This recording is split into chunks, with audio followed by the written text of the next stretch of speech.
Fierce Fitness. Good afternoon or good evening. We are here on this awesome Monday here in June. And I just wanted to hop on here because self-confidence is something, obviously, that we all struggle with or have struggled with at some point. And because I work primarily with women, I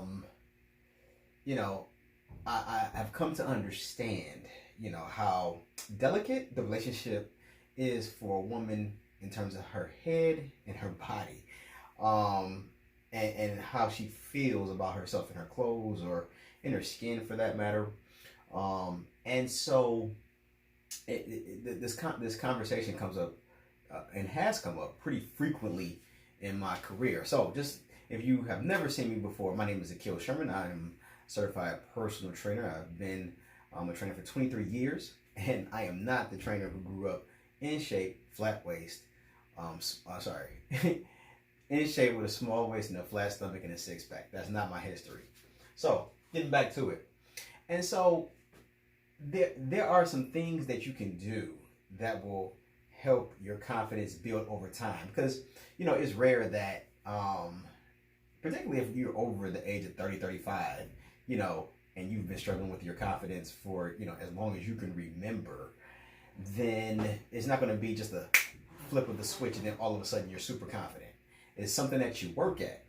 And so it's one simple thing that I'm going to talk about here today that I will encourage you to give a shot if you are indeed having trouble with your own self-confidence, okay?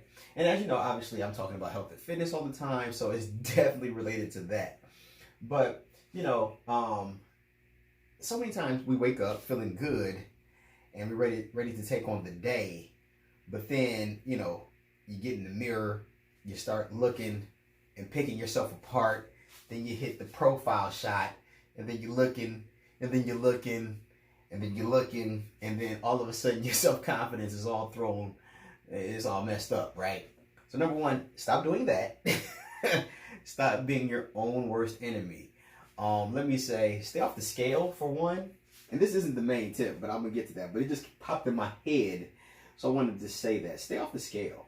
The scale is not a good measurement of your success, primarily because it's not going to tell you that your blood pressure has improved, your cholesterol has improved, that your clothes are fitting better, that your waistline has come in, that your butt is getting tighter, that your thighs are getting tighter. The scale doesn't tell you all that. The scale just tells you how much the overall product weighs. So I really encourage you to stay off the scale. And then obviously when we engage in exercise, we feel better about ourselves. We like how we look, and all that comes along with it, because as the body starts to transform, we get excited and we start to feel better. But the number one tip that I really wanted to give you guys is this one here, and I'm gonna put a star by it. There's some magic, okay? There is some magic in setting a small goal for yourself and then doing it, and then doing it again, and being consistent with yourself. And that obviously ties back into engaging in exercise. So what do I mean? What I mean is, if you have told yourself that today is Monday, and you say, okay, this week I'm going to exercise 2 or 3 times, or even 1 time this week. You build self-confidence by keeping that appointment with yourself, right? Because ultimately, it all boils down to you. And so I'm a big proponent of the better relationship you have with yourself, the better relationship you're going to have with others. You can't have a good relationship on the outside if you don't have a good relationship on the inside. It's very difficult. So when you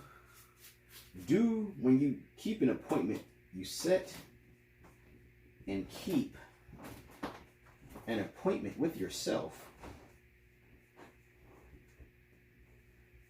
you start to build your confidence, your self-confidence. Because you begin to show up for yourself. You begin to show yourself that you do what you tell yourself you're going to do. And that is honestly, somebody may be hearing that and rolling their eyes, but I would challenge you, if you haven't tried it, to give it a shot.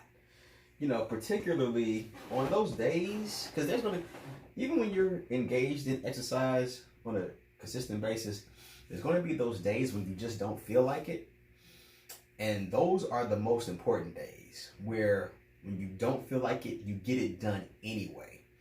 Because on the other side of that, you're going to feel amazing. You're going to feel in control. You're going to feel confident. You're going to feel strong. You're going to feel powerful. You're going to feel accomplished.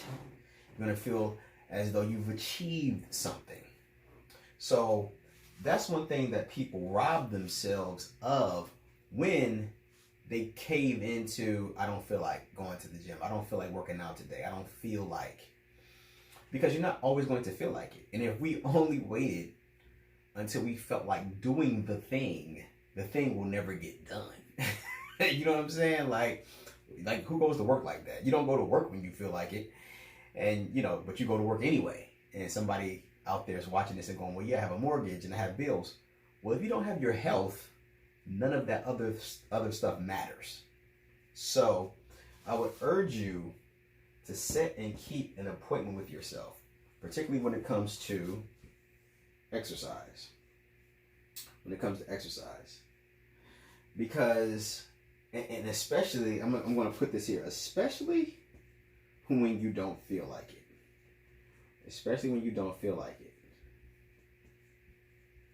Because I will guarantee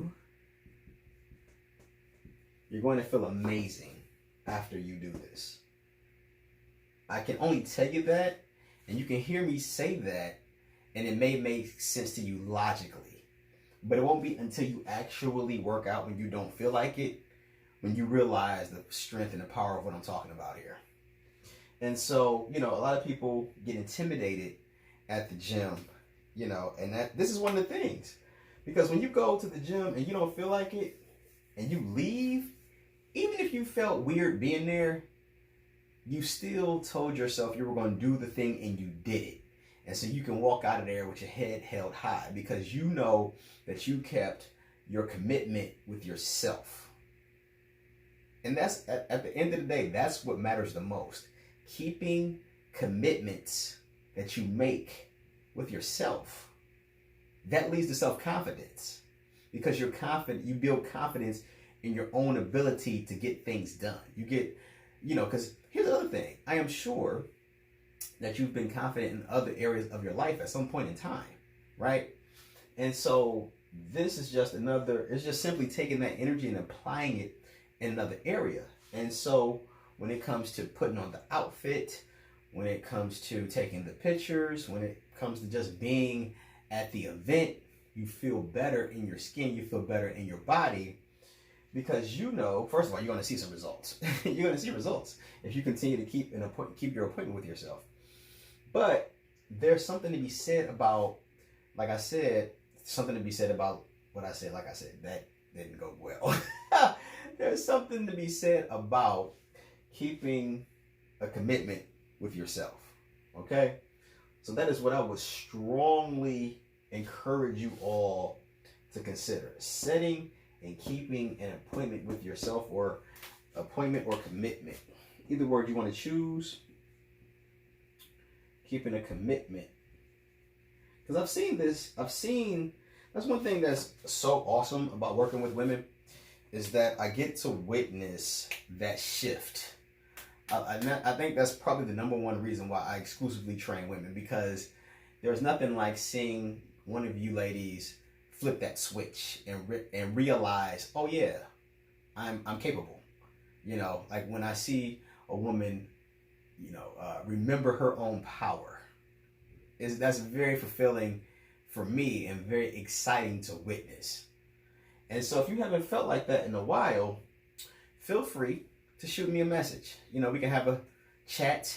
I'll send you a DM, give you a quick rundown about what I do, and then offer you the opportunity to book a 15-minute call with me. And in that call, I can hear about what you have going on, and then see if we would be a good fit for one another. It's just that simple, okay? I'm not here to hit you with the high sales pressure. It's just a call to find out what you got going on and see if we can take another step. But ultimately, this is the thing.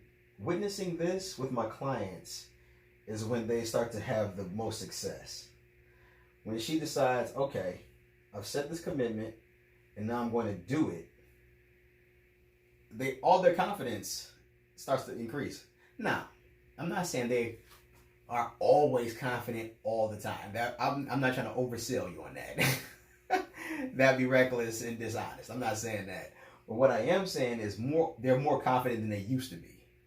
That's true. Full stop.